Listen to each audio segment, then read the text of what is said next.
The scope of miracles is very wide.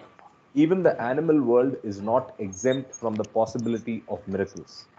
Though mammals, such as porpoises and other animals, do not have a fully developed subtle body, there is in the subtle world, an equivalent or counterpart of their gross forms. The rudimentary subtle matrix, which has yet to develop into a definite and functionally self sufficient subtle form, can still serve some purposes and become a medium for performance of miracles. Stories of sorcerers who caused schools of porpoises to come from the open sea to shore for a native feast are within the bounds of probability. But all this realm of the supernatural, occult, miraculous, and magic, black or white, must be regarded as having no spiritual value in itself. Occult phenomena like stigmata, telekinesis, affecting the flight of objects such as a communion wafer through the air, elongation, elevation, etc., may amuse, astound, or overpower people, but they cannot bring about spiritual healing or uplift, which is the real thing that matters. They are just an illustration of the supersession of ordinary and known laws of nature by the supernatural and unknown laws of the inner spheres. The curious might very well occupy their minds with these things, but they are best relegated to the background as insignificant. The real lover of truth passes by these things without becoming entangled with any of them. He cannot afford to be distracted or diverted from his real objective, namely, attaining union with God and releasing the radiance of his purity and love. The apparent anomaly of miracles does not constitute the violation of known natural laws, but means only their supersession by other unknown laws. It also does not mean violation of the higher karmic laws which supervene upon natural as well as supernatural laws. However, among the supervening orders in the spiritual panorama, there is one important factor which transcends and controls all laws, including the supernatural laws and the laws of karma. That factor is divine grace, which is beyond all laws. God forgives sins in the sense that he does not eternally damn anyone for his sins. He keeps the door of redemption eternally open. Through repeated sincere prayers, it is possible to effect an exit from the otherwise inexorable working out of the law of karma. The forgiveness asked from God evokes from him his inscrutable grace, which alone can give new direction to the inexorable karmic determination. The only miracle which is worthy of the name is the divine grace that knows no fetters and can control the entire universe with all of its laws. It is the last supervening factor in the graded orders which obtain in the spiritual panorama. One second, I think he's here.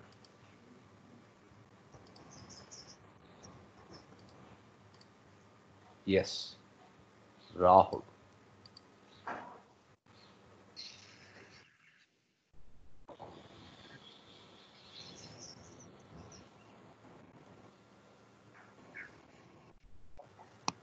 Rahul? Yes, madam. Hi. Jai Hi, Meher Baba. Jai Jai Baba. Baba. Jai Baba. He's from Mehrabad. So we have one Hi, from Rahul. Mehrabad also now. Very nice. So Welcome in you the can group. see my screen, Rahul. I'm just reading from Beams. I'm on page 38. Can you see my screen? Absolutely. Great. Jai Baba. So I'll Jai Baba. continue. Divine grace is not concerned with phenomena. It is concerned with the emancipation and spiritual fulfillment of souls. Here, an interesting question is, does God work miracles in the narrower sense of operating the hidden laws of the inner spheres? The answer is, God does everything and at the same time does nothing. He leaves everything to the natural and supernatural forces prevalent in the spiritual panorama of the universe. Although God does nothing by way of small miracles. The entire universe which has emanated from Him is the miracle of miracles. The more we ponder on anything in the universe, even the meanest of things, the more miraculous it appears to the human mind. And the universe, which includes an infinite number of such items, giving to each of them an indelible stamp of eternal significance, is an unquestionable miracle because it admits of 1,000 questions but offers no answer to the limited human intellect. So, having created the supreme miracle of the universe, God does not bother about performing further minor miracles within His universe, but leaves it to the reign of laws. However, this does not apply to the God man, who may, if he deems it to be fit and necessary, perform numberless miracles in the supervention of the normal routine working of the universe without attaching any especial importance to them. God does everything and, in another sense, does nothing. Although God does nothing, those who approach Him with love and surrender derive everything that matters in the spiritual realm, even though He does not do anything in particular towards them. God may be compared to sandalwood. It continually emits a sweet scent in all directions, though only those who take the trouble to go near it have have the benefit of its charming fragrance. But we cannot say that the sandalwood has done anything in particular towards those who approach it, because emanation of its sweet scent is going on all the time and is not specifically directed towards any person or persons. It is available to each and all who care to come within its range. Thus, the sandalwood gives in one sense, and in another sense, it does not give. Take another example. The river gives water to those who are thirsty, in the sense that if thirsty persons approach the river and drink its water, their thirst is quenched. But the river does nothing either to invite them to itself or to fill them with its waters. These examples show how God does everything and at the same time does nothing. This naturally applies to the so called miracles, which are minor happenings within the great miracle. Mind also can be called the great miracle of the universe because it is out of the mind that illusion of the universe arises. Mind is a parent miracle, yet the fulfillment of its destiny lies in self annihilation. It has not fulfilled its true purpose if it does not completely disappear. The temporary clay model often has to be destroyed in order to bring out a statue of permanent importance. The form of wooden planks is raised only to be replaced later by a slab of concrete, and the hen's egg has not fulfilled its destiny unless until it is broken from inside by the pecking of a hatching chicken. In the same way, the mind mold arises only in order that it may be shattered to pieces and that its bursting may make possible the unfoldment of true and unlimited understanding, which is self sustained. Thus, the mind, which is the parent miracle, comes into existence only in order to vanish. The vanishment of the mind means its stopping to function as mind. In its normal functioning, the mind sees, hears, and speaks, but it has to cease this functioning. It must not see, hear, or speak through impressional goadings as it is wont to do. When it succeeds in stopping its impressional functioning, it has vanished as mind and achieve mind it has vanished as mind it has vanished as mind and achieved the last miracle in its vanishment. The mind is a miracle in its origin, in its functional products, and last but not the least, in its vanishment, which is the pinnacle of its miraculous tenor. But the mind cannot jump over itself. It cannot stop its own impressional functioning. It can only make a somersault and hold before itself a pretense of annihilation, as do snakes and scorpions, which often pretend to be dead as a last resort to save themselves. I request all of you to go on mute to improve the audio for everybody else. When the mind gets annihilated, it happens not through its own somersault or gymnastics, but by an act of divine grace. We can neither. I have to quit.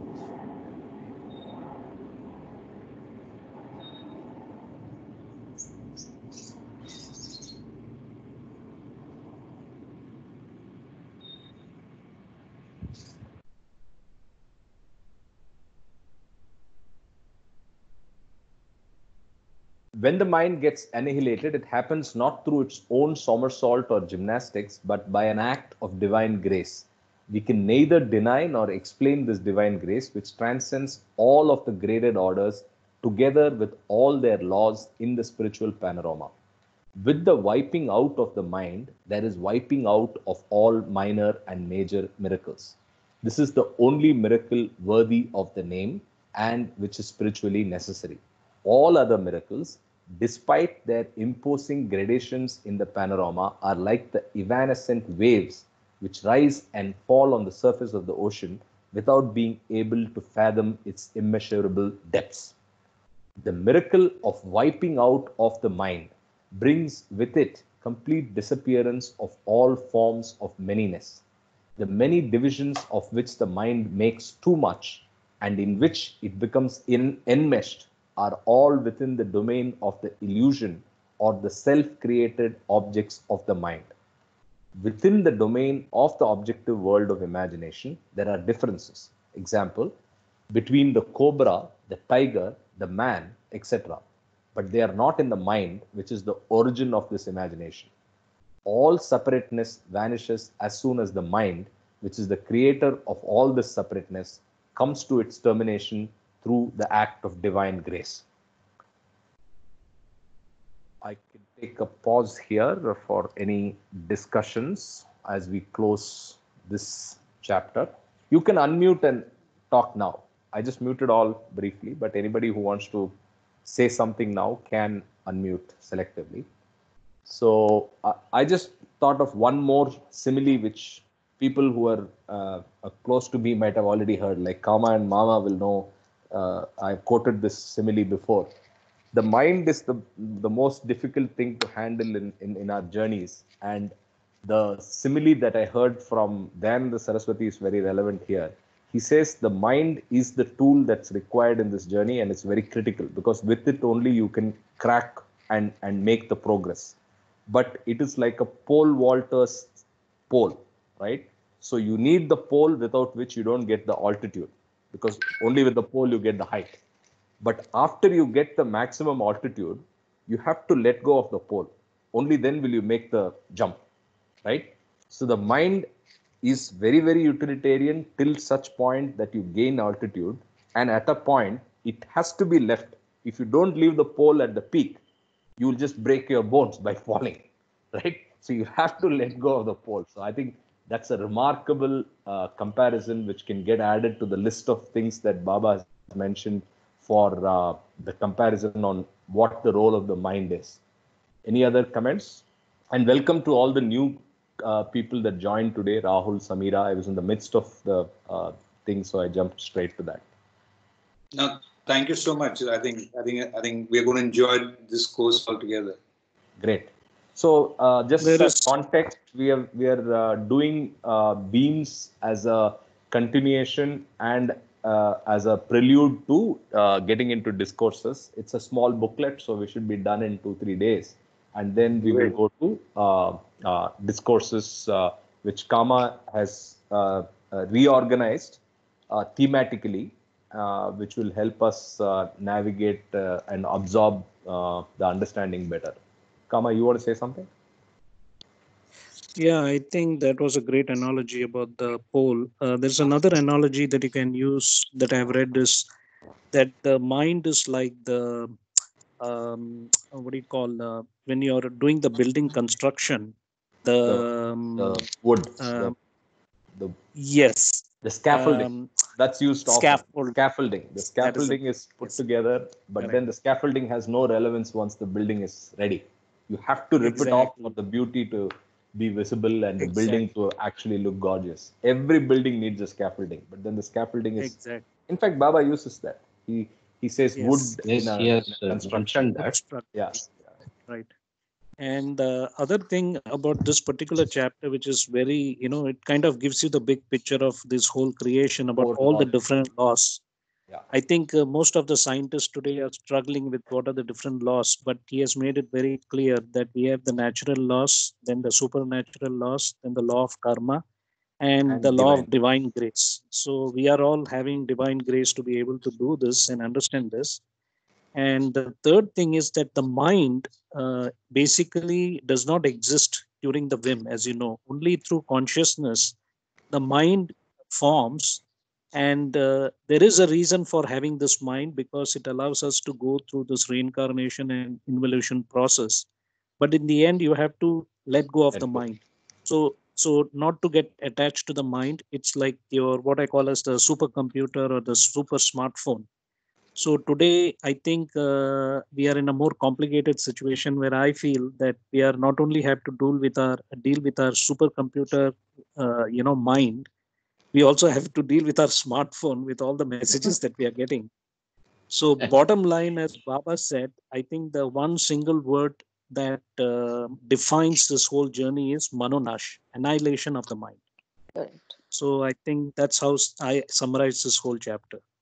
Jai Baba. Hey, Baba. So If I need to yeah, go give ahead, another Mama. example from another example of understanding is from Sri Ram Krishna. He has told that when you want to climb up a house, you use a ladder. Correct. Once you go on top of the ladder and then land on the top, then the ladder has no use. So you have to discard that. This refers to mind itself. Absolutely. Mm. Yeah. Similar example.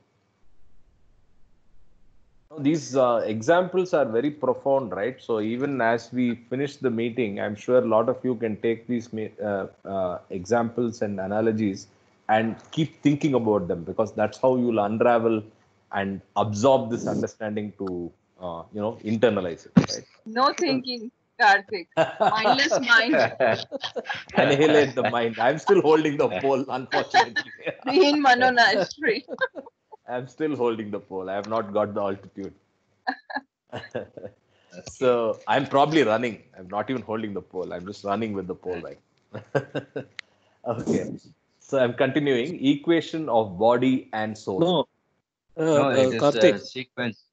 Yeah. fabric of the universe. Go to 11, page 11. Fabric Oh, okay. of the Now universe. we'll go back to 11. Got it. Then it comes down 11, 18, 20. Yeah. Okay. 11 till Avatar and then come back to next one. Illa, fabric of the universe, then mystery of creation. That's the next chapter, and then the advancing life stream. So you can go continuously for the next 3 chapters. Okay. Oh, these are all small chapters then. Okay. Got it. So fabric of the universe. Again, requesting all of you to go on mute. As you guys get used to it, I don't have to mute all, but I'm just reminding. Fabric of the universe. It is natural for the human mind to desire to know the general structure of the universe. It is also helpful to have a sort of chart of the universe in which one finds oneself. The fabric of the universe includes the spheres and the planes and the different bodies with which a human soul is endowed. The gross, subtle, and mental spheres are interpenetrating globes and can have an existence in space. They can be regarded as places since they have an expansion in space. The planes, on the other hand, are both places and states, though the state of a particular plane cannot be experienced unless one's consciousness first gets raised to it and begins to function from there. There are 49 steps in the ascent through the planes. The human mind delights in perceiving and creating symmetry and proportion everywhere, but this tendency should not be carried into the realm of facts. The 49 steps in the path are not evenly distributed within the 7 planes. They are distinguished from each other because of their distinguishing psychic characteristics, although they have also structural equivalents in the subdivisions of the 7 planes. The human soul has 3 bodies: gross, subtle, and mental. Though overlapping each other, they would still impel the soul in three psychic dimensions where there no point of interaction or fusion between them. This contact of the intertwining bodies invites action and interaction between the three bodies. With most men, the life of action means nothing but inner confusion and outer chaos, a jumble from which they cannot extricate themselves. To annul this confusion, it is necessary to strive for conscious inaction, which is the goal. And this striving for conscious inaction requires conscious action. This particular type of conscious action, which leads one on to conscious inaction, operates transbodily and requires vehicular purity and concord. In the beyond state of God, there is unconscious inaction. At the goal of man, there is conscious inaction. At the goal of man, there is conscious inaction, and in the intermediate state, there is conscious action, which is established in illusion. The fusion point becomes the medium for effecting harmony between all three bodies. If the musts... Karthik, I think you should read it once again. Sure. This is a very crisply put up thing. Yeah, I think it is profound. With most men, the life of action means nothing but inner confusion and outer chaos. Inner confusion and outer chaos. Correct. So I feel confusion can be cleared. Chaos cannot be. You discard. Correct. So illusion cannot be cleared. You have to go away from that. Confusion, as we learn, as we awaken, can be cleared. Inner confusion, yeah. Inner confusion. So it's a jumble from which they cannot extricate themselves. To annul this confusion, it is necessary to strive for conscious inaction, which is the goal. And this striving for conscious inaction requires conscious action. This particular type of conscious action, which leads one to conscious inaction, operates transbodily and requires vehicular purity and concord. Now, anybody wants to comment on this? Basically, here he's talking about how to get to conscious action. You need to to get to conscious inaction, which is the goal, you have to go through conscious action. So right now we are doing unconscious action, right? So in the beyond state of God, there is unconscious inaction. When go we ahead. goes with this inaction, it also removes our karmic, the pattern of karmic is also neutralized, get erased and, subside. So it's very helpful otherwise also. Correct. At the goal of... go ahead. Yeah, go ahead. No, go ahead. You want to say something? Go. This particular paragraph, which is, because of semantics, okay, conscious, unconscious, action, inaction. I have struggled with this for like 20 years because there is a chapter called Action, Inaction, and Discourses, which are just 2 pages, okay? Mm-hmm. And mathematically, I've done it, it's so this unconscious inaction is the beyond state of God before the whim, okay? Unconscious inaction, beyond state of God, which is state 1. Now, when you look at human beings, this is my impression, okay? When we wake up in the morning, we only do 2 kinds of action. One is intelligent action and one is unintelligent action. So let me define that. Intelligent action is unwinding samskaras, okay? And unintelligent action is spending samskaras, which means in intelligent action, we respond intelligently by not reacting, okay? Thereby we dissolve samskaras, which is called unwinding. And in unintelligent action, which is what most of us do most of our waking time, because the mind is in control that time. So we are actually reacting to the sanskaras and in the process creating fresh new sanskaras. So I'll just, read something from this discourses, which will make it very clear. Also, you can say that intelligent inaction is like a pure observer witness. Okay, you don't do anything. In many ways, inaction is preferable to unintelligent action, for it has at least the merit of not creating further sanskaras and Correct. complications. Correct. Even good and righteous action creates sanskaras and means one more addition to the complications created by past actions and experiences. Action that helps attaining God is truly intelligent and spiritually fruitful because it brings release from bondage, but it is second only to that action that springs spontaneously from the state of God realization itself. So I think that this when you attain God realization, the action that springs from a perfect master or madzup or sadguru is basically without sanskaras, because the sanskaras have become zero. So that is the highest form of action. So the second highest form of action is intelligent action, where you don't react but respond intelligently without creating new sanskaras. So there are 4 or 5 different gradations. I won't go into that. I'll write it down and send it. Okay. Yeah. And I think we'll cover this also in discourses, I'm assuming. Yeah. Action in Yeah, action yeah. again. Yeah. Yeah. So I'll just finish off the reread again. In the beyond state of God, there is unconscious inaction. At the goal of man, there is conscious inaction.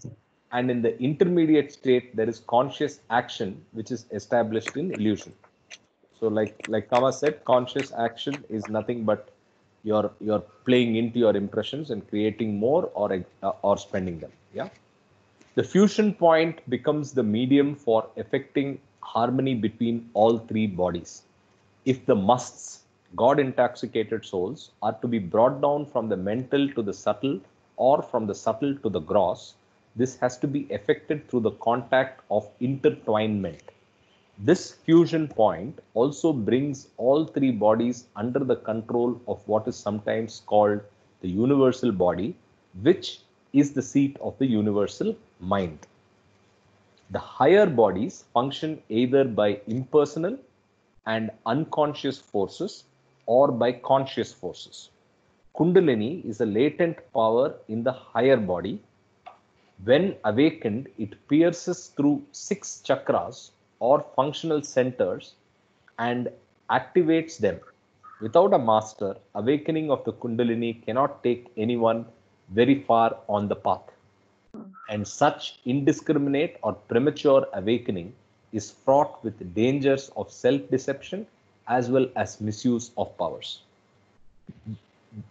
The Kundalini enables man consciously to cross the lower planes, and it ultimately merges into the universal cosmic power of which it is a part and which also is at times described as Kundalini. Ordinarily, Kundalini is the name of the power latent in the individualized soul. I think this is a very good description of Kundalini, which we have heard of everywhere. So it's also ordinarily Kundalini is the name for the power latent in the individualized soul. And again, I go back to that remarkable video yesterday where the individualized soul and individualized consciousness are referred to by Don Stevens about when talking about God Speaks. The awakened Kundalini cannot by itself take anyone to the 7th plane. When awakened and directed under the guidance of some great yogi, it can give many rare experiences which have both advantages and disadvantages. The important point is that the awakened Kundalini is helpful only up to a certain degree, after which it cannot ensure further progress. It cannot dispense with the need for the grace of a perfect master. The relation between cosmic power and the individualized soul is unique. In the case of a perfect soul, the relation has been described fairly adequately through the Christian idea of Trinity, which comprehends the 3 aspects of God: the Father, Creator and Preserver, the Son, Savior and Redeemer, and the Holy Ghost, the Spirit of Truth or Grace. Did I hear somebody say something? Okay, no. This concept of triunity 3-in-1, grasps and expresses some important factors in the spiritual fabric of the universe.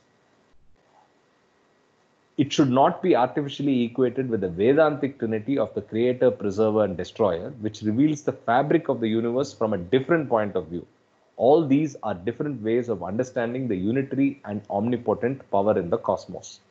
Much of the work of the divine incarnation is often done through his agents who carry on the duty entrusted to them by the incarnation. The agents may be on the gross plane or on the inner planes. If they do not have a gross body, they are invisible to ordinary people. They help persons in their ascent through the planes. Some agents fulfill the purpose of the divine incarnation unconsciously. They do not know consciously whence their impetus or inspiration comes. Other agents receive instructions from the avatar and knowingly and voluntarily carry out these instructions. As a rule, in his ascent to the eternal truth, an aspirant first becomes subtle conscious and then mental conscious before realizing the truth. The subtle conscious soul generally does not come back to the gross world. This does not mean that the subtle conscious soul does not take a gross form or dwell in the gross world with his gross body. It means that the consciousness of the soul is no longer entangled with the gross form or the gross world, and that it is chiefly engrossed in the subtle world. I'll just go to the footnote. Okay, he's just quoting the God Speaks reference about bodies. The condition of the subtle conscious soul is an interesting contrast with the condition of ghosts. Ghosts are departed spirits who have been too much attached to the gross world. After dropping the physical body, they still desire to live in close contact with the gross. They continue to gravitate in the lower subtle and astral planes. Their astral sheath or envelope is automatically actuated by the impressions concerning. I think there's one more guest. Oh. They continue to gravitate in the lower subtle and astral planes. Their astral sheath or envelope is automatically actuated by the impressions concerning the gross and keeps them tied down to the gross for long periods. Their tendencies are directly opposed.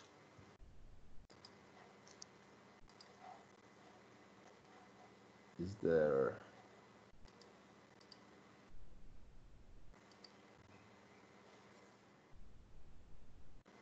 Did she make it?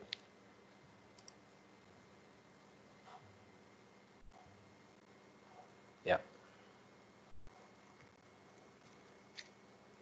Their astral sheath or envelope is automatically actuated by the impressions concerning the gross and keeps them tied down to the gross for long periods. Their tendencies are directly opposed to the tendencies of the subtle conscious aspirants. The subtle conscious aspirant, though linked up with the gross world, gets wafted to the subtle planes and experiences and moves upwards towards the truth. The ghosts, though severed from the gross body, gravitate to the gross world with its experiences owing to their actuating gross impressions. Thus, in a sense, the subtle conscious soul is an inverted ghost. The mental conscious soul, even while retaining a gross body, remains stationed on its higher planes without getting entangled even with the subtle planes. It keeps waiting till it merges with God or truth in the seventh plane.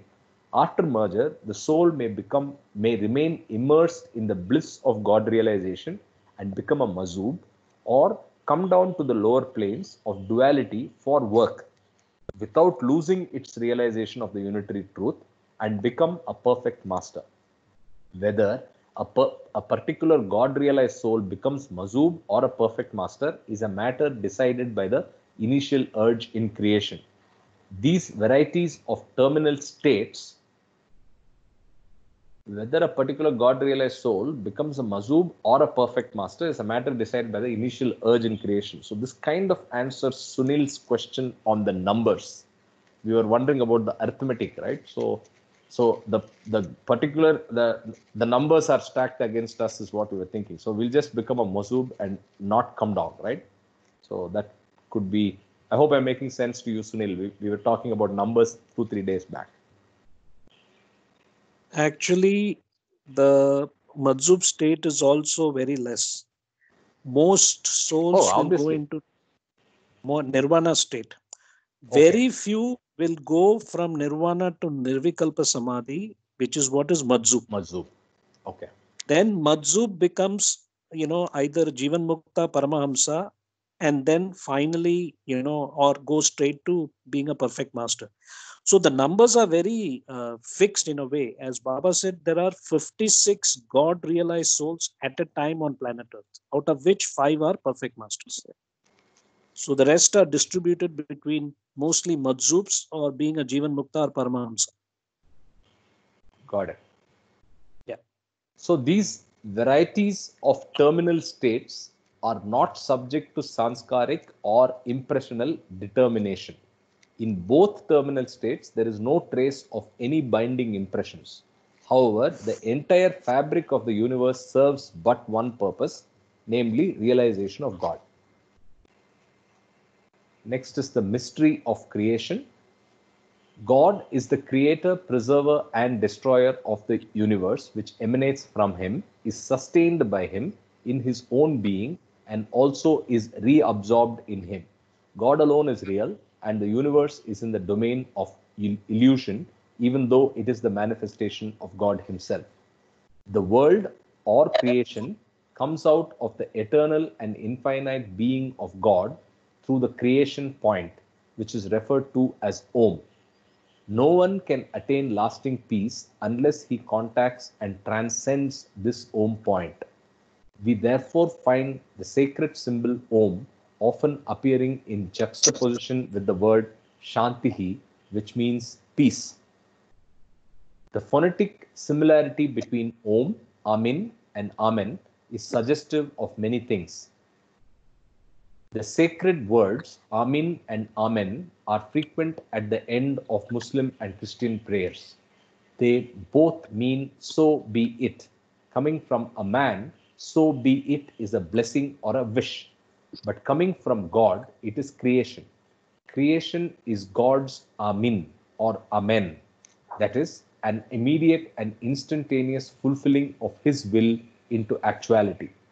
The Arabic word Amin comes from the root Omn, which means safety or peace, and thus Amin may be regarded as an equivalent or at least a kin of Om, which also is associated with peace. All prayers of different religions, such as Hinduism, Islam, and Christianity, have a reference to the Creator. Creation is the greatest mystery with which all creatures, including human beings, are faced. The mystery cannot be unraveled or fulfilled unless and until man consciously becomes united with the Creator and realizes himself as being one with God, who is both the Creator and creation in one, and at once including and transcending both in his infinite being. So I think this is a very powerful line. So the mystery cannot be unraveled or fulfilled unless and until man consciously becomes united with the Creator and realizes himself as being one with God, who is both the Creator and creation in one, at once including and transcending both in his infinite being. That is Creator and creation together. With that advancing live stream, incidentally, there's a book also by this name, which is very, very, very, very good by Baba. It's a little known book, Advancing Live Stream. The onward march of evolving consciousness from one species to another proceeds step by step and very rarely by leaps. But the diverse steps in onward evolution must not be rigidly construed. If a particular species is extinct, its spiritual purpose can be served by some other kindred species, or by added births in some complementary species, or by deficient and partial expressions through a slightly higher species. In short, evolution takes advantage of innumerable alternatives available to it. It can never be frustrated by minor gaps constituted by extinct species or missing links. Even if the kangaroos, whooping cranes, or any other species of plants or animals become extinct, it will neither arrest nor hamper the advancing life stream, nor will it frustrate the real purpose of evolution, which is to arrive at full consciousness. Even if there were 100 missing links, the advancing life stream can either forge new suitable species or make use of existing species. However, an interesting fact which needs special mention is that at the transition from one species to another species, there is every such transition a subspecies or a form which is double faced. It can, as it were, not only look in two opposite directions but also move in two opposite directions. With equal facility, it can retain its contact both with the species from which it is disengaging and with the new species into which it is becoming molded. This intermediate form has to be able to move backwards and forwards. It is absolutely necessary for transitions from species into another. Some species help and others hamper the forward movement of the advancing life stream. For example, weeds retard the development of higher forms of vegetables and plants. Their part in the vegetative life is comparable to that of primitive races in the civilized world. But their function is not merely negative. By competing with higher forms of vegetation, they invite in such higher forms a greater power for struggle for existence. Yet, the spiritual status of a species is not always to be determined by its usefulness to some other species. The stinging nettle is not necessarily lower in evolution just because it stings the men who touch it. To think so would be to take a purely anthropocentric view of creation. To view things in their right perspective, we have to see all forms, including human forms, as evolved for the fulfillment of the one eternal divine life. In its creative self-fulfillment, the advancing life stream can and does forge new species such as natural or artificial hybrids in vegetable or animal kingdoms. Even man-made hybrids in plants or animals can become a medium for gathering fresh experiences in the ascending scale of evolution. But it's not compulsory for every soul to go through these hybrid forms. It is open to the soul to gather these experiences through the parent species from which the hybrids have sprung into existence. However, evolution is sometimes expedited through hybrid forms, and this would be applicable to the products of interracial marriages. The advancing life stream creates numerous forms, but no form should be regarded as a cage, restricting and canalizing. This is a very beautiful point. Could you read this again, the last line of last para? However, evolution is this line? Yes. No, However, evolution next. is sometimes expedited through hybrid forms, Mhm. and this would be applicable to the products of interracial marriages. Yes. Yeah. They always say if you know, Yeah. I have seen जैसे किसी भी धर्म वाले, एक ही धर्म वाले उसमें जब लगातार शादियां होती जाती हैं और अगर आप उन शहरों में जाएं तो उसी तरह के वो लोग गाने गाएंगे, उसी तरह के वो लोग ड्रेस पहनेंगे, उसी तरह के उनके खाने बनेंगे, and it comes from generations and generations. और ग्रोथ जो है, जो इवॉल्व होने वाली बात है, वो उनमें कहीं ना कहीं स्टैटिक होने लगती है, माइंड भी स्टैटिक होने लगते हैं, और इसी वजह से शायद अवतार को दोबारा आना पड़ता है, because of this rigidness of being in the same caste or the same, you know. तो ये जो ग्रोथ है ये भी बहुत जरूरी है जो हम लोग नहीं कर रहे हैं. From this is also a reason that avatar has to come back again and again. True. I think to extrapolate what Neha was saying, this is just I a think thought. It's just no, it's good. No, I think it's a very good point, because in sociology or something, wherever I've read long time ago, that homogenization leads to destruction, but being heterogeneous leads to diversity. So, for example, if you take a country like India, which is almost like a Euro union by itself, we have so many different cultures and languages.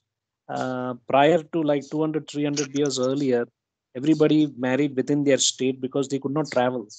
But now we see so many marriages happening between North Indians and South Indians and East and West, and of course also marrying foreigners. So that definitely creates a lot of diversity and makes life more interesting. Absolutely. You And know better, another Kam. point here, another point here is the rigid ritualism is reduced. Yes, When yes, you come from different backgrounds, yes. so the importance of ritualism gets diluted.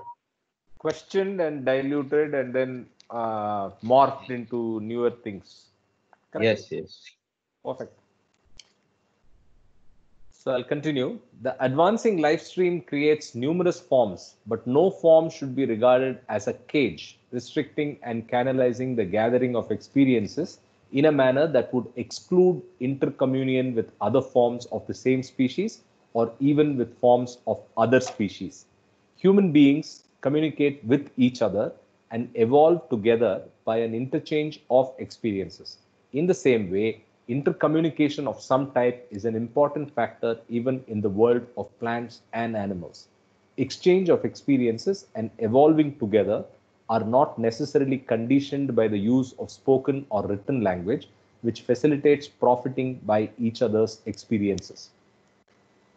Men can understand each other through spoken or written language and get an opportunity of sharing life with others. But animals also share life together despite the absence of such language. Even animals and plants have a language of their own, a mode of partial or rudimentary communication. They share life with other forms and advance together. In fact, all forms and species live in a common world. They not only share life with forms of their own, species, but also with forms of other species. Thus, birds, beasts, plants, and human beings, and all that lives and breathes, make their contributions to the unfolding life of each. The unfoldment of the divine in life is a common enterprise and not an exclusive achievement. Even the evolution of angels and archangels, with all of their hierarchy, is not to be regarded as an exclusive stream in advancing life. They can be incarnate among the human beings and become linked up with the human stream of life. They are also subject to the laws of cycles, and all that happens to them is subject to the control of the perfect masters. So this again is a reference to multiple angels, archangels. He used the word agents. These are all in various forms, gross, otherwise, which are coexisting with us. Kama, would you like to comment on this, or angels and archangels? Yeah, I mean, from my understanding, hold on.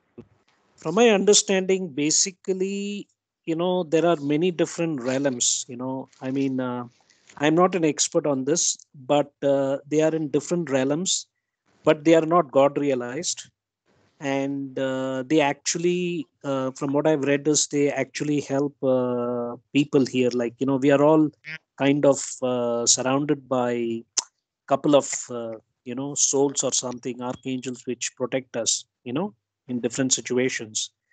But angels and archangels are almost like what we learn in read in Hindu literature, like the apsaras and so many other kind of terminologies. I don't recall them, but somebody could help in this.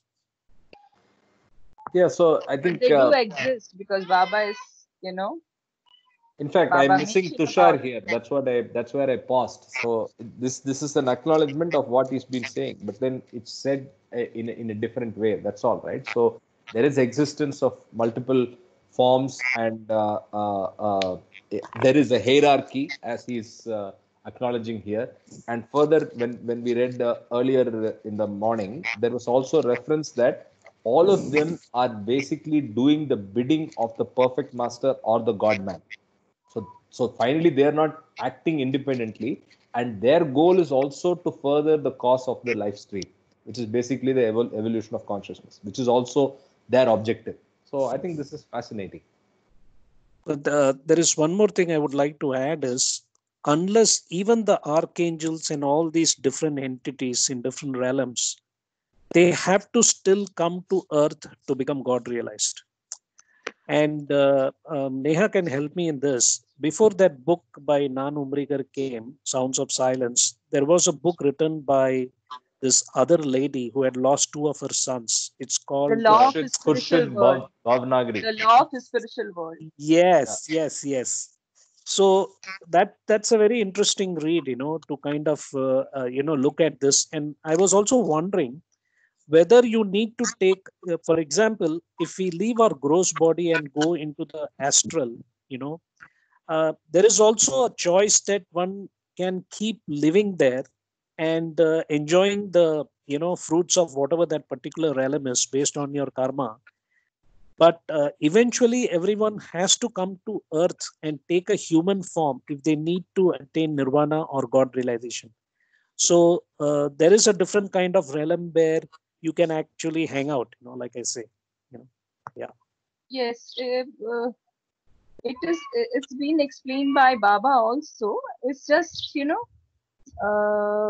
जैसे normal life में भी हम एक subject में जहाँ stuck हो जाते हैं वहाँ स्टक होके रह जाते हैं, और एक दिन वो सडनली रिलीज होता है आपके सिस्टम से और आपका शिफ्ट आता है. It's just like that. You're on the fourth realm, then you suddenly realize why you are on the fourth, and you just shift to fifth, or you come back to on earth. So it is very individual. It's every soul's decision to go ahead or come back to earth. So that's how every individual soul progresses, And so where is the bird to, species joining the meeting? I can hear some nice tweeting. Yes. Where is that? Neha, Namita, you're on the balcony. Beautiful. One more thing I wanted to say was that, when you look at all the different musts and people that Baba contacted, yes, when we were reading God Speaks,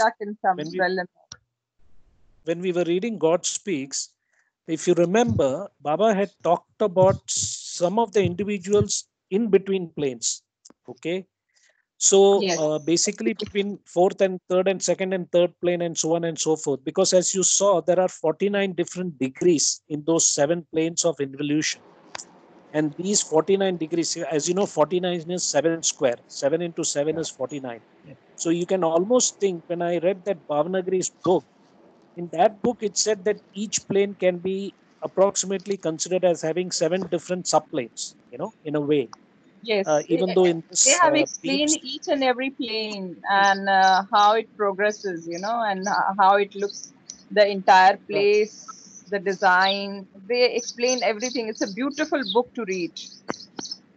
But what we have to be cognizant about is Baba's message is that better to go unveiled. There is no need to go through all these planes, So the Mandali was actually being veiled by Baba, because they are part of the 120 inner circle and the 12 apostles and all that kind of thing.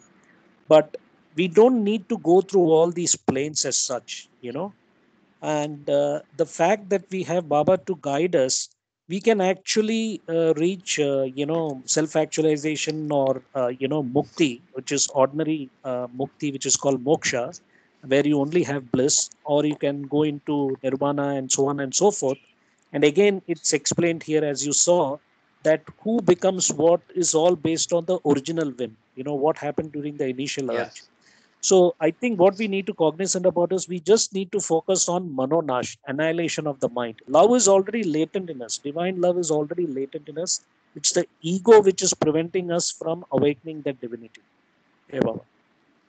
And basically, the Mandali was absolutely against anybody, trying to do this automatic writing and things like that. They just won't, they didn't want you to do anything like that. Correct. True. So I'll continue. In the subhuman creation, reincarnation of evolved consciousness takes place through the subtle matrix, from which, at a later stage, a fully formed subtle body develops. Plants and animals do not have a fully developed subtle body. but the rudimentary subtle matrix gradually takes shape according to the stage of development achieved. This subtle matrix is the vehicle for the transmigration of subhuman consciousness from one species into others. It is also the medium in which the subhuman creatures live in the astral form before taking a new gross form. As a general rule, the life stream advances through opposites. For example, those men who have once appeared with mental brilliance in the gross world are sometimes devoid of that mental brilliance in a subsequent incarnation. Of course, the capacities of mental brilliance which they have once acquired are retained in the mental body and are in no way destroyed. But the intrinsic logic of the spiritual advancement of the soul may entail for it a period in which these capacities of mental brilliance are not accessible to it. The opposites of experience are equally necessary for the full unfoldment of spiritual understanding. Once a soul acquires the human form, the general rule is an onward march through human incarnations only. Retrograde incarnation is extremely rare in the advancing self-fulfillment of the life stream. It sometimes results from a flagrant misuse of occult powers. Retrograde incarnation is not a general rule, but an extremely rare exception. Continuation of the human form without revision to any subhuman form is the normal occurrence. So again, wide discourses, he has referred to the opposites, and I think we remember the opposite impressions through the reincarnations. Continue. Even for gross violation of moral laws, a corrective is provided by the same soul having to go through the opposite of what he has done or experienced. For example, a person who murders another for lust might himself be murdered for lust, either in the same incarnation or in the next, and thus realize the nefariousness of his heinous crime. However, retrograde incarnation can take place in those exceptional circumstances when occult powers are used for the perpetration of heinous crimes. A soul which is invested with occult powers due to his station on a higher plane is expected to have them under full control. But if he grossly misuses them due to being a victim of his lower desires or ego projects, he invites upon himself the drastic penalty of having to revert back to the subhuman form and recommence his evolution from that point. This sort of thing can happen on the fourth plane unless there is a timely intervention by some higher beings. But retrogression of this type is very unusual. The forward march of the advancing life stream brings with it an increasing ascent towards the peak of realized truth and an increasingly great unfoldment of inner divinity. I think the next one is Avatar. So we can pause here. Any other comments before we close for the day?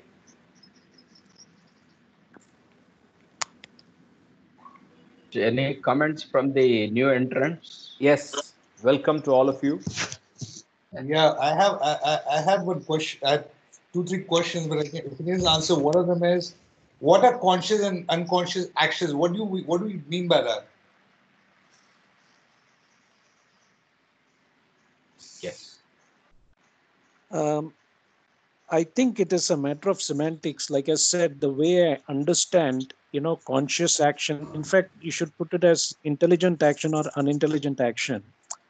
What it says is that in the beyond God state 1, where God is unconscious, that is called unconscious inaction. And then when you become God realized, you're actually doing conscious inaction. You might be doing action, but it is considered or implied as inaction for a God realized person. That is called conscious inaction. Then conscious action has two kinds. One is intelligent action or unintelligent action, which we human beings, undergo. And one thing more, what realized? What do you mean by realized? How does one know that he's realized with God? I'm sorry? How does one know that the realization of God? How does it? Is there any emotion to it? Is there any feeling to it? Or what is the perception to it? Well, the sanskaras become zero where you are not caught up in duality. So it's basically you have no more duality. There is, you see, for example, in the sixth plane, you see God everywhere. You will see God in every person. But there is a separation between the individual and the subject and the object, whether it's God, whether it's Sadguru, or whether it's another being. You will see God in animate or inanimate object in the sixth plane. In the seventh plane, what is happening is that you unite with God. You realize that you are God, which is not happening in the sixth plane. So, to answer your question about union, that means that sanskaras become zero and you realize that you are God. See, right now, theoretically, by reading God Speaks and other literature, we all know that we are in the image of God. But we don't experience and realize it 24 hours, 24 by 7. That only happens in the seventh plane. Yeah, that makes a lot of sense. This the seventh plane. I mean, I'm new to all this. I'm so sorry. I'm just trying to understand the world, the Baba world. So I was just curious about this question. What's the seventh plane? That needs reading God Speaks. It's a long answer question. You're asking what is the seventh plane? Yeah. Seventh plane is basically there are no, you don't have any, like I said, first of all, there is no duality. Okay? But they're virtual. You become one with everything. Seventh plane is you unite, you see yourself in everything. See, in sixth plane, that's what I realized. In sixth plane, you see God, whoever it is, whether it's a personal form of God or impersonal form of God. I think mostly personal form of God. You will see whoever is your Ishta Devata or your Sadguru in everybody or in every object. But when you go into the seventh plane, you will see yourself in everybody. Yourself, Okay. So when you're doing namaskar, what we are doing is myself is bowing to yourself, which is the same in each one of us, right? Wow. Here there is a separation. I'm considering you as a separate individual. I am a separate individual.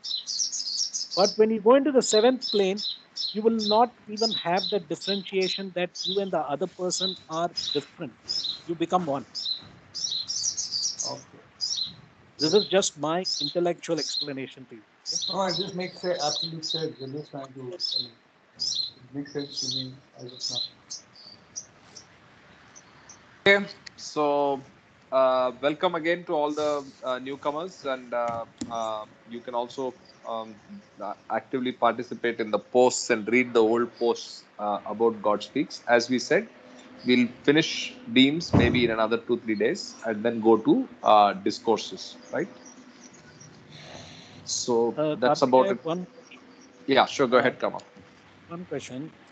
Any of these queries which we have, let's say if one of us would like to kind of extrapolate by writing, because sometimes it's very difficult to communicate by words. Correct. So should I just put it as an attachment or just put it on the post like a regular message? Yeah, just put it as a regular message. Yeah. Even if it's long winding. Yes, no problem. Okay. Thanks. If it's too long-winded, a word attachment is better, because text reading even in WhatsApp you have to go read more and so on, right? So is there a place where you can put all these Q&A in a FAQ? Wikipedia, the wiki. Wikipedia. Yeah. Perfect. That's a good use of that. It can be as long as you want, and you can create a link from the Wikipedia and paste it on the post. Okay. So you can update wiki and then take a link from there and post it saying you have updated it, so everybody can go get it. Perfect. Yeah. Karthik. Yeah. Where can we get the PDF for Beams? Is it possible to get the copy of that? Yeah. So actually, I can put it out in the Teams post as well, but they are in a section called the files. So Last night I Alright. was thinking about it. I think we should put a small FAQ on how to get used to all of kind this. of really help us also to understand, because there's so much stuff which we're listening to the first time. It needs Correct. to read it once again to get a complete grasp of it. Correct. But you'll get used to it. It's not very difficult. So Alright. you'll catch up. Just sustain the initial discomfort and challenges. Great, Yeah. great. Cool. Yeah. All right. Hi, Karthik. Yes. I wanted to Kavita. take this offline with you. Sure. I changed my software to Office 365. Now Okay. I can't. They say it's not connect. I'm not on your. So anyway, I'll talk to you. I'll do that offline. In fact, I sent you a couple of messages last night, checking if you were sorted and if you needed help. So I'll reach out to you today. Thank you very much. You have a good day. You too now. Jai Baba, everybody. Jai Have a great Baba. day. Jai Baba. Jai Jai Baba. Baba. Thank you. Okay, bye. Thank you. Bye.